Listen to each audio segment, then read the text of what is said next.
Hello friends, welcome to our channel.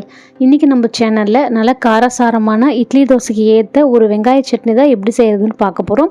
வாங்க எப்படி செய்கிறதுன்னு பார்க்கலாம். இந்த வெங்காய சட்னிக்கு தேவையான முக்கியமான பொருட்கள் இவ்வளோ தான். இந்த 4 ஐட்டம்ஸ் வச்சு இந்த வெங்காய சட்னியை ரொம்பவே சூப்பராக செய்ய போகிறோம். ஃபஸ்ட்டு அதுக்கு தேவையானது சின்ன வெங்காயம். நான் இன்றைக்கி ஒரு 1/4 கிலோ சின்ன வெங்காயத்தை நல்லா தோல் உரித்து கழுவி எடுத்து வச்சுருக்கேன்.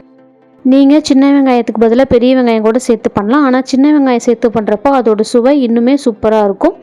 அடுத்ததாக இந்த மாதிரி மீடியம் சைஸில் ஒரு 4 தக்காளியை நல்லா 1-2மாக கட் பண்ணி எடுத்து வச்சுருக்கேன்.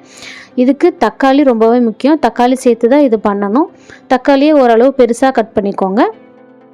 அடுத்ததாக இதுக்கு ஒரு 10 வரமிளகாய் எடுத்து வச்சுருக்கேன். மிளகாய் காரத்துக்கு தகுந்த மாதிரி கூட குறைச்சி எடுத்துக்கோங்க. ஆனால் இந்த சட்னி ரொம்பவே காரமாக சாப்பிட்றப்ப தான் ரொம்பவே சூப்பராக இருக்கும். அதனால் நான் இன்றைக்கி ஒரு 10 வரமிளகாய் எடுத்து வச்சுருக்கேன். அதுக்கப்புறமா ஒரு 2 கட்டி அளவு பூண்டை உளிச்சி எடுத்து வச்சுருக்கேன். இதில் ஒரு 20 பல் பூண்டு இருக்கும்.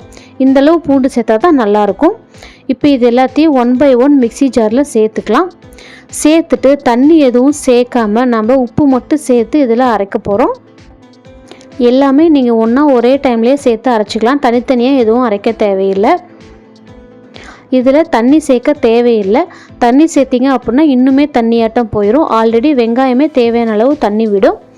இதில் கொஞ்சமாக ஒரு 1/2 டீஸ்பூன் மட்டும் உப்பு சேர்த்துட்டு நல்லா நைஸான பேஸ்ட்டாக அரைச்சி எடுத்துகிட்டு வந்துக்கோங்க. பாருங்கள், இப்போ நல்லா அரைச்சி எடுத்துகிட்டு வந்தாச்சு. உங்களுக்கு பார்த்தாலே தெரியும் நல்லா நைஸாக அரைச்சாச்சு. கொரகொரப்பாக இருக்கக்கூடாது. நல்லா நைஸான பேஸ்ட்டாக அரைச்சி எடுத்துகிட்டு வந்துக்கோங்க. நம்ம தண்ணி சேர்க்காமே இந்தளவு தண்ணியாட்ட பதத்தில் இருக்குது பாருங்கள். வெங்காயம் தக்காளி அந்தளவு தண்ணி விடும். இப்போ அடுத்ததாக அந்த சட்னி தாளிக்கிறதுக்கு ஒரு கடாயில் ஒரு 3 டேபிள் ஸ்பூன் அளவுக்கு எண்ணெய் ஊற்றிக்கோங்க. இந்த சட்னிக்கு நீங்கள் நல்லெண்ணெய் சேர்த்து பண்ணுறப்ப அதோட டேஸ்ட்டு இன்னுமே சூப்பராக இருக்கும். இப்போ எண்ணெய் நல்லா சூடானதுக்கப்புறமா 1 டீஸ்பூன் அளவுக்கு கடுகு சேர்த்துக்கோங்க. 1 டீஸ்பூன் அளவுக்கு கடலைப்பருப்பு சேர்த்துக்கோங்க. உங்களுக்கு தேவைன்னா நீங்கள் உளுத்தம்பருப்பு கூட சேர்த்துக்கலாம். இதுக்கு மேலே நம்ம எந்த ஒரு பொருளும் சேர்க்க தேவையில்லை. சீரகம், சோம்பு அந்த மாதிரி எதுவுமே சேர்க்க தேவையில்லை. இப்போ கடலைப்பருப்பு ஓரளவு நல்லா செவந்து வர வரைக்கும் அடுப்பை லோ ஃப்ளேமில் வச்சு இதை நல்லா வதக்கிக்கோங்க. கடலைப்பருப்பு நல்லா வதங்கினதும் அடுத்ததாக இதில் ஒரு கொத்தளவுக்கு கருவேப்பிலை சேர்த்துக்கோங்க. கருவேப்பிலை சேர்த்துட்டு நம்ம அரைச்சி எடுத்து வச்சுருக்கோம் இல்லைங்களா வெங்காயம் தக்காளி பேஸ்ட்டு, அதை இதில் சேர்த்துடலாம். சேர்த்துட்டு தண்ணி எதுவும் சேர்க்காதீங்க. மிக்ஸி கழுவி தண்ணி எதுவும் ஊற்றிடாதீங்க. இதில் இருக்க தண்ணியே சுண்டுறதுக்கு ரொம்ப நேரமாகும். அதெல்லாம் சேர்த்திங்க அப்படின்னா சட்னி சீக்கிரமாகவே கெட்டு போயிடும். தண்ணி சேர்க்காமல் அடுப்பை மீடியம் ஃப்ளேமில் வச்சு இதை நல்லா கலந்து விடுங்க.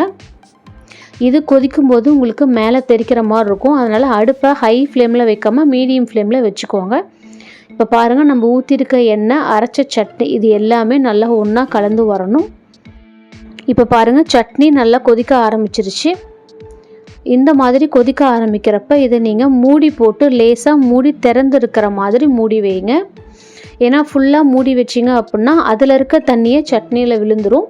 அப்போ சட்னி சீக்கிரமாகவே கெட்டு போயிடும். பாருங்கள், ஒரு 5 நிமிஷம் இந்த மாதிரி கொதிச்சிருக்கு. இப்போ இதுலேயே தண்ணி எல்லாம் ஓரளவு நல்லா சுண்டிருச்சு பாருங்கள். மேக்ஸிமம் உங்களுக்கு 10 நிமிஷத்துக்குள்ளே தண்ணி எல்லாமே சுண்டி சட்னி நல்லா சூப்பராக ரெடி ஆயிரும். இப்போ மறுபடியும் ஒரு 5 நிமிஷம் இதே மாதிரி மூடி வைங்க. இடையில ஒரு 2 நிமிஷத்துக்கு ஒருக்கா எடுத்து இந்த மாதிரி கிளறி விடுங்க. அப்போ தான் அடி பிடிக்காமல் உங்களுக்கு வரும். மேலே இருக்க தண்ணி எல்லாமே நல்லா சுண்டி வரும். பாருங்கள், உங்களுக்கு முன்னே இருந்ததுக்கும் இப்போ இருக்கிறதுக்கும் நல்லாவே வித்தியாசம் தெரியும். இப்போது தண்ணி எல்லாமே முழுசாக சுண்டுனதுக்கப்புறமா கடைசியாக இதில் 1 டீஸ்பூன் அளவுக்கு சர்க்கரை சேர்த்துக்கோங்க.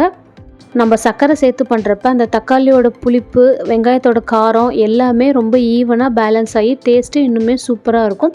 அதுக்காக தான் சர்க்கரை சேர்க்குறோம்.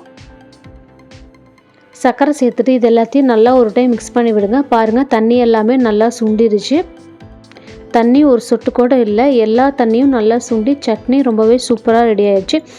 இந்த மாதிரி சுத்தமாக தண்ணியே இல்லாத அளவுக்கு பார்த்துக்கோங்க. இந்த சட்னியை நம்ம 1 வாரம் வரைக்கும் கூட ஃப்ரிட்ஜில் வச்சுக்கலாம். இந்த மாதிரி பக்குவத்தில் செய்கிறப்ப தண்ணி இருந்துச்சு அப்படின்னா சீக்கிரமாகவே கெட்டு போயிடும். அவ்வளோதாங்க, நம்மளோட இந்த வெங்காய சட்னி ரொம்பவே சூப்பராக ரெடி ஆயிடுச்சு. இது செய்கிறது ரொம்பவே ஈஸி. டேஸ்ட்டும் ரொம்பவே சூப்பராக இருக்கும். இட்லி, தோசை, சப்பாத்தி கூட ரொம்பவே டேஸ்ட்டாக இருக்கும். இந்த சட்னி கூட நீங்கள் கொஞ்சமாக நல்லெண்ணெய் சேர்த்து சாப்பிட்டு பாருங்கள். அதோட டேஸ்ட்டு இன்னுமே சூப்பராக இருக்கும். காரம் அதிகமாக இருக்குதுன்னு தெரிஞ்சால் கூட நம்ம நல்லெண்ணெய் சேர்த்து சாப்பிடும்போது அந்த காரம் சுத்தமாக தெரியவே தெரியாது. இந்த சட்னியை கண்டிப்பாக உங்கள் வீட்டில் ட்ரை பண்ணி பாருங்கள். நம்ம சேனல்லையே நிறைய விதமான சட்னி ரெசிபிஸ் போட்டிருக்கோம். அந்த வீடியோஸோட லிங்க்கும் டிஸ்கிரிப்ஷனில் கொடுத்துருக்கேன், செக் பண்ணி பாருங்கள். நம்ம சேனல் உங்களுக்கு பிடிச்சிருந்தா லைக் பண்ணுங்கள், ஷேர் பண்ணுங்கள், கண்டிப்பாக சப்ஸ்கிரைப் பண்ணுங்கள். நிறைய பேர் நம்ம சேனலை சப்ஸ்கிரைப் பண்ணாமையே பார்த்துட்ருக்கீங்க. நீங்கள் சப்ஸ்கிரைப் பண்ணாதான் நம்ம அடுத்தடுத்து போடுற வீடியோஸ் எல்லாமே உங்களுக்கு நோட்டிஃபிகேஷனாக வரும். ப்ளீஸ் சப்ஸ்கிரைப் பண்ணுங்கள். தேங்க்யூ.